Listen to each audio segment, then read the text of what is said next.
सती रुला देने वाली कहानी। लेखक मुंशी प्रेमचंद जी। मुलिया को देखते हुए उसका पति कल्लू कुछ भी नहीं है। फिर क्या कारण है कि मुलिया संतुष्ट और प्रसन्न है और कल्लू चिंतित और सशंकित। मुलिया को कौड़ी मिली है, उसे दूसरा कौन पूछेगा। कल्लू को रत्न मिला है, उसके सैकड़ों ग्राहक हो सकते हैं। खासकर उसे अपने चचेरे भाई राजा से बहुत खटका रहता है। राजा रूपवान है, रसिक है, बातचीत में कुशल है, स्त्रियों को रिझाना जानता है। इससे कल्लू मुलिया को बाहर नहीं निकलने देता। उस पर किसी की निगाह भी पड़ जाए ये उसे असह्य है। वह अब रात दिन मेहनत करता है जिससे मुलिया को किसी बात का कष्ट न हो। उसे ना जाने किस पूर्व जन्म के संस्कार से ऐसी स्त्री मिल गई है, उस पर प्राणों को न्यौछावर कर देना चाहता है।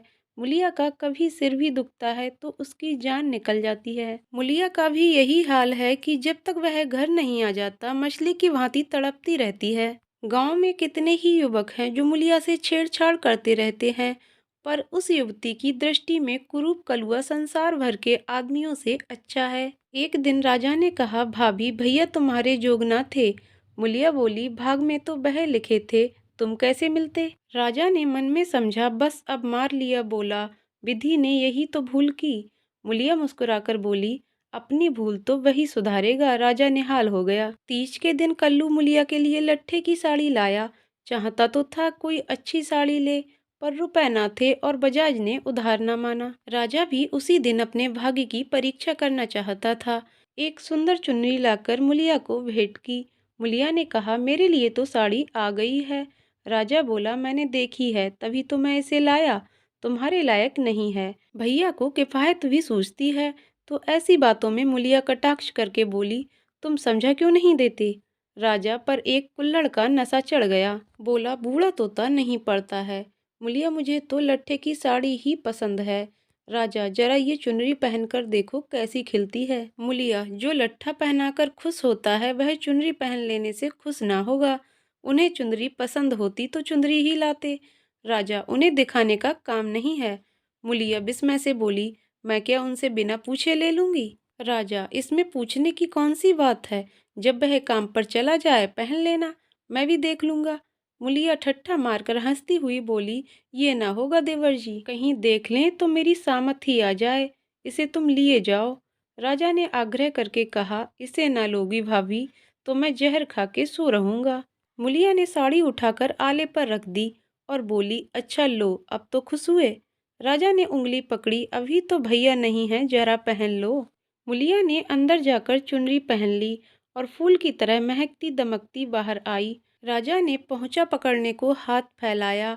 बोला, ऐसा जी चाहता है कि तुम्हें लेकर भाग जाऊं। मुलिया उसी विनोद भाव से बोली, जानते हो तुम्हारे भैया का क्या हाल होगा। ये कहते हुए उसने किवाड़ बंद कर लिए। राजा को ऐसा मालूम हुआ कि थाली परोसकर उसके सामने से उठा ली गई। मुलिया का मन बार बार करता था कि चुनरी कल्लू को दिखा दे, पर नतीजा सोचकर रह जाती थी। उसने चुनरी रख क्यों ली। उसे अपने ऊपर क्रोध आ रहा था, लेकिन राजा को कितना दुख होता। क्या हुआ, उसकी चुनरी क्षण भर पहन लेने से उसका मन तो रह गया, लेकिन उसके प्रशांत मानस सागर में एक कीट आकर उसे मथ रहा था। उसने क्यों चुंदरी रख ली। क्या ये कल्लू के साथ विश्वासघात नहीं है। उसका चित्त इस विचार से विकल हो गया।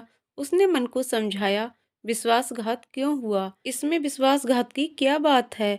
कौन वह राजा से कुछ बोली। जरा सा हंस देने से अगर किसी का दिल खुश हो जाता है तो इसमें क्या बुराई है। कल्लू ने पूछा, आज रज्जू क्या करने आया था। मुलिया की देह थर थर कांपने लगी। बहाना कर गई, तम्बाकू मांगने आए थे। कल्लू ने भवें सिकोड़कर कहा, उसे अंदर मत आने दिया करो, अच्छा आदमी नहीं है। मुलिया, मैंने कह दिया तंबाकू नहीं है तो चले गए।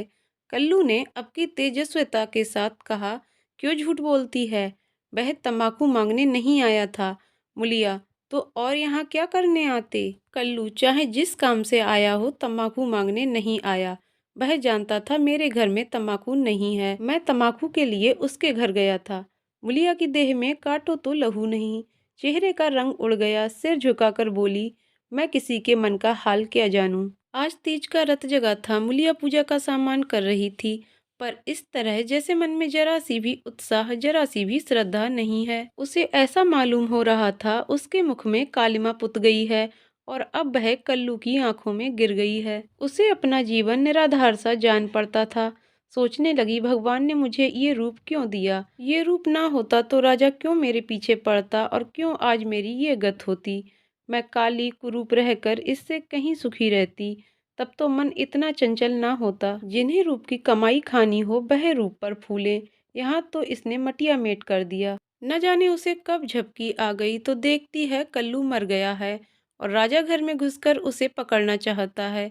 उसी दम एक वृद्धा स्त्री न जाने किधर से आकर उसे अपनी गोद में ले लेती है और कहती है, तूने कल्लू को क्यों मार डाला? मुलिया रोकर कहती है, माता मैंने उन्हें नहीं मारा। वृद्धा कहती है, हाँ तूने छुरी कटार से नहीं मारा।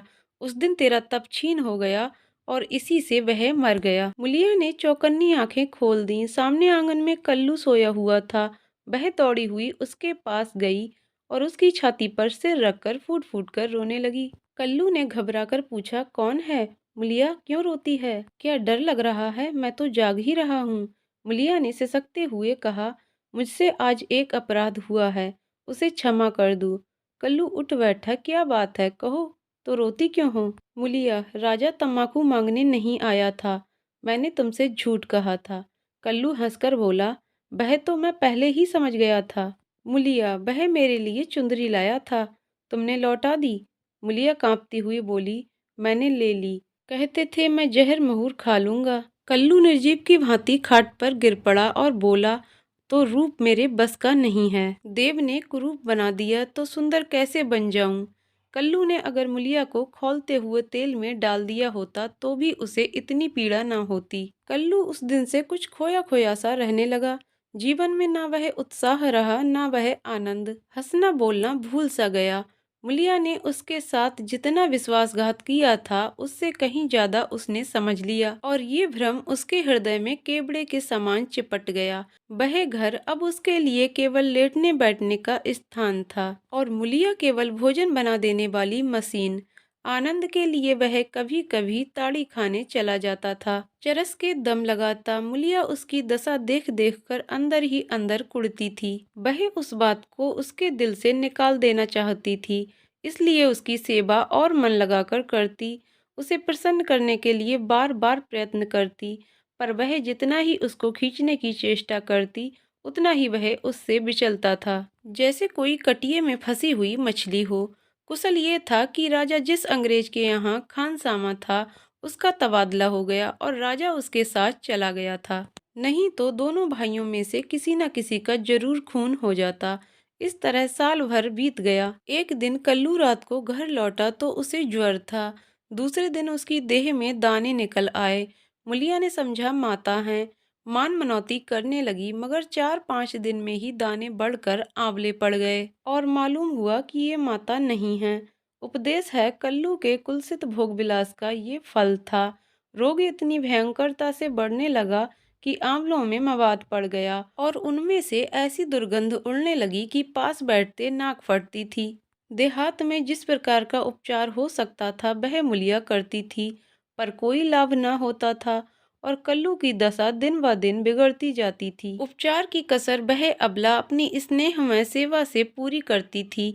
उस पर गृहस्थी चलाने के लिए अब मेहनत मजदूरी भी करनी पड़ती थी। कल्लू तो अपने किए का फल भोग रहा था। मुलिया अपने कर्तव्य का पालन करने में मरी जा रही थी। अगर कुछ संतोष था तो ये कल्लू का भ्रम उसकी इस तपस्या से भंग होता जाता था। उसे अब विश्वास होने लगा था कि मुलिया अब भी उसी की है। वह अगर किसी तरह अच्छा हो जाता तो फिर उसे दिल में छिपा कर रखता और उसकी पूजा करता। प्रातः काल था। मुलिया ने कल्लू का हाथ मुंह धुलाकर दवा पिलाई और खड़ी पंखा डुला रही थी कि कल्लू ने आंसू भरी आंखों से देखकर कहा, मुलिया, मैंने उस जन्म में कोई भारी तप किया था कि तू मुझे मिल गई। तुम्हारी जगह मुझे दुनिया का राज मिले तो भी ना लूं। मुलिया ने दोनों हाथों से उसका मुंह बंद कर दिया और बोली, इस तरह की बातें करोगे तो मैं रोने लगूंगी। मेरे धन्य भाग्य कि तुम जैसा स्वामी मिला।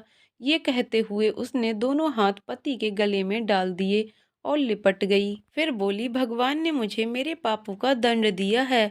कल्लू ने उत्सुकता से पूछा, सच कह दो मूला, राजा और तुम में क्या मामला था? मुलिया ने विस्मित होकर कहा, मेरे और उसके बीच कोई और मामला हुआ हो तो भगवान मेरी दुर्गति करे। उसने मुझे चुंदरी दी थी, वह मैंने ले ली थी, फिर मैंने उसे आग में जला दिया, तब से मैं उससे नहीं बोली। कल्लू ने ठंडी सांस खींचकर कहा, मैंने कुछ और ही समझ रखा था, न जाने मेरी मति कहाँ गई थी। तुम्हें पाप लगाकर मैं आप पाप में फंस गया और उसका फल भोग रहा हूँ। उसने रो रो कर अपने दुष्कृत्यों का पर्दा खोलना शुरू किया और मुलिया आंसू की लड़ियां बहाकर सुनने लगी। अगर पति की चिंता ना होती तो उसने विष खा लिया होता। कई महीने बाद राजा छुट्टी लेकर घर आया और कल्लू की घातक बीमारी का हाल सुना तो दिल में खुश हुआ। तीमारदारी के बहाने से कल्लू के घर आने जाने लगा। कल्लू से देखकर मुंह फेर लेता, लेकिन वह दिन में 2-4 बार पहुंच ही जाता। एक दिन मुलिया खाना पका रही थी कि राजा ने रसोई के द्वार पर आकर कहा, भाभी क्यों अब भी मुझ पर दया ना करोगी? कितनी बेरहम हो तुम। कई दिन से तुम्हें खोज रहा हूँ पर तुम मुझसे भागती फिरती हो। भैया अब अच्छे ना होंगे, इन्हें गर्मी हो गई है, इनके साथ क्यों अपनी जिंदगी खराब कर रही हो?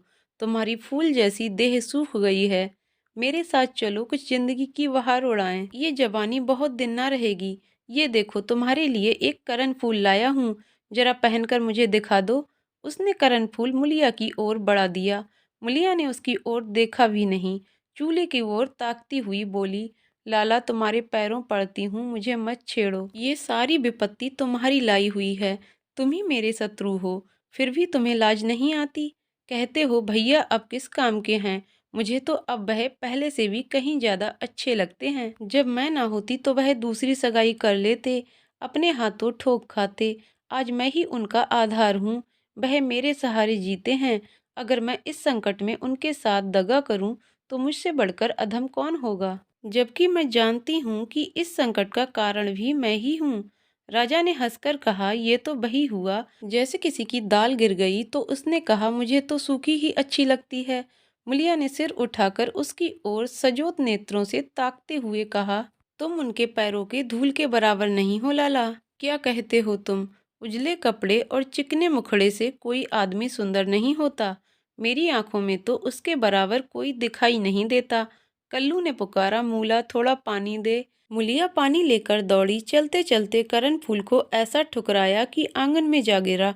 राजा ने जल्दी से करण फूल उठा लिया और क्रोध में भरा हुआ चल दिया। रोग दिन पर दिन बढ़ता गया। ठिकाने से दवा दारू होती तो शायद अच्छा हो जाता, मगर अकेली मुलिया क्या क्या करती। दरिद्रता में बीमारी कोड़ का खाज है। आखिर एक दिन परवाना आ पहुंचा। मुलिया घर का काम धंधा करके आई तो देखा कल्लू की सांसें चल रही हैं। घबराकर बोली, कैसा जी है तुम्हारा? कल्लू ने सजल और दीनता भरी आंखों से देखा और हाथ जोड़कर सिर नीचा कर लिया। यही अंतिम विदाई थी। मुलिया उसके सीने पर सिर रखकर रोने लगी और उन्माद की दशा में उसके आहत हृदय से रक्त की बूंदों के समान शब्द निकलने लगे। तुमसे इतना भी न देखा गया भगवान, उस पर न्यायी और दयालु कहलाते हो, इसीलिए तुमने जन्म दिया, यही खेल खेलने के लिए। हाय नाथ, तुम तो इतने निष्ठुर ना थे, मुझे अकेली छोड़कर चले जा रहे हो। हाय अब कौन मूला कहकर पुकारेगा? अब किसके लिए कुएं से पानी खींचूंगी? किसे बैठाकर खिलाऊंगी, पंखा डुलाऊंगी? सब सुख हर लिया तो मुझे भी क्यों नहीं उठा लेते? सारा गांव जमा हो गया, सभी समझा रहे थे। मुलिया को धैर्य ना होता था। ये सब मेरे कारण हुआ, ये बात उसे नहीं भूलती। हाय हाय, उसे भगवान ने सामर्थ्य दिया होता तो उसका आज ये सिरताज क्यों उठ जाता। सबकी दाह क्रिया की तैयारियां होने लगीं। कल्लू को मरे 6 महीने हो गए। मुलिया अपना कमाती है, खाती है और अपने घर में पड़ी रहती है। दिन भर काम धंधों से छुट्टी नहीं मिलती। हाँ, रात को एकांत में रो लिया करती है। उधर राजा की स्त्री मर गई, मगर 2-4 दिन के बाद वह फिर छैला बना घूमने लगा और भी छूटा सांड हो गया। पहले स्त्री से झगड़ा हो जाने का कुछ डर था, अब वह भी ना रहा। अब की नौकरी पर से लौटा तो सीधे मुलिया के घर पहुंचा और इधर उधर की बातें करने के बाद बोला, भाभी अब तो मेरी अभिलाषा पूरी करोगी या अभी कुछ और बाकी है? अब तो भैया भी नहीं रहे, इधर मेरी घरवाली भी सिधारी, मैंने तो उसका गम भुला दिया।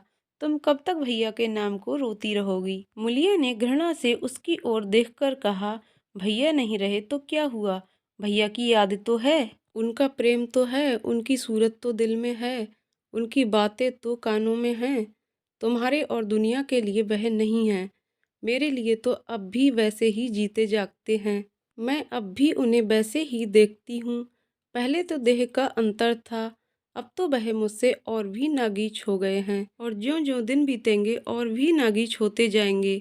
भरे पूरे घर में दाने की कौर कदर कौन जानता है? जब घर खाली हो जाता है तब मालूम होता है कि दाना क्या है। पैसे वाले पैसे की कदर क्या जाने। पैसे की कदर तब होती है जब हाथ खाली हो जाता है, तब आदमी एक एक कौड़ी दांत से पकड़ता है। तुम्हें भगवान ने दिल नहीं दिया, तुम क्या जानो सोहबत क्या है। घरवाली को मरे हुए अभी 6 महीने भी नहीं हुए और तुम सांड बन बैठे। तुम मर गए होते तो इसी तरह वह भी अब तक किसी के पास चली गई होती। मैं जानती हूँ कि मैं मर जाती तो मेरा सरताज जन्म जन्म मेरे नाम को रोया करता। ऐसे ही पुरुषों की स्त्रियां उन पर प्राण देती हैं। तुम जैसे सुहृदों के भाग में पत्तल चाटना लिखा है। चाटो, मगर खबरदार आज से मेरे घर में पाँव मत रखना, नहीं तो जान से हाथ धोगे। बस निकल जाओ। उसके मुंह पर ऐसा तेज स्वर में इतनी कटुता थी कि राजा को जबान खोलने का भी साहस न हुआ। चुपके से निकल भागा। तो दोस्तों, आपको हमारी कहानी कैसी लगी कमेंट करके ज़रूर बताइएगा। कहानी पसंद आई हो तो वीडियो को लाइक शेयर करें और चैनल को सब्सक्राइब करें। वीडियो को पूरा देखने के लिए बहुत बहुत धन्यवाद दोस्तों।